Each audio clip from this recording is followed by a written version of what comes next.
আলাইকুম, সবাই কেমন আছেন? আমার হাজব্যান্ডের ক্যান্সার রোগ ধরা পড়ার আগে সিমটম কী ছিল এগুলো নিয়ে আজকে আমি আপনাদের সাথে একটু আলোচনা করব। তার আগে বলবো, আপনারা যারা সুস্থ আছেন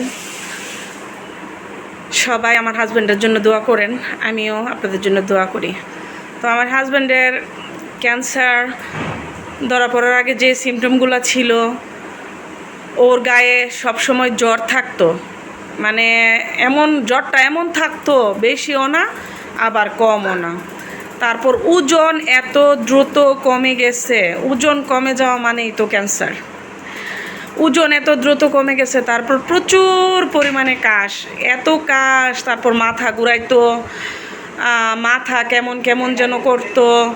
আমাকে বলতো, আমি তো গুড়াশাল ডাক্তার দেখাইছি, তারপরে ঢাকায় নিয়ে আসমু, তো আমার কথা একদম করে না, শুনতো না, ঢাকায় যাইবো না, করবো না। তারপরে জোর করে ঢাকায় নিয়ে আসলাম।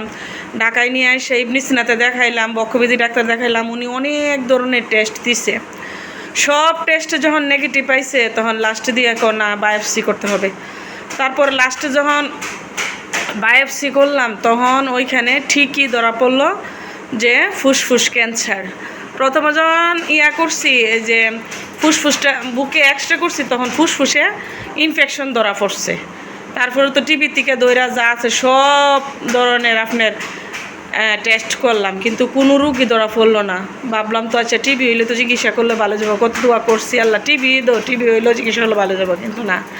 তাই আমি বলবো, খুচখুচে কাশ, জ্বর দীর্ঘমেয়াদী হইলে তাইলে কখনো কোনো দিন আপনারা বসে থাকবেন না, আপনারা দ্রুত ডাক্তারের কাছে যাবেন, ট্রিটমেন্ট করবেন।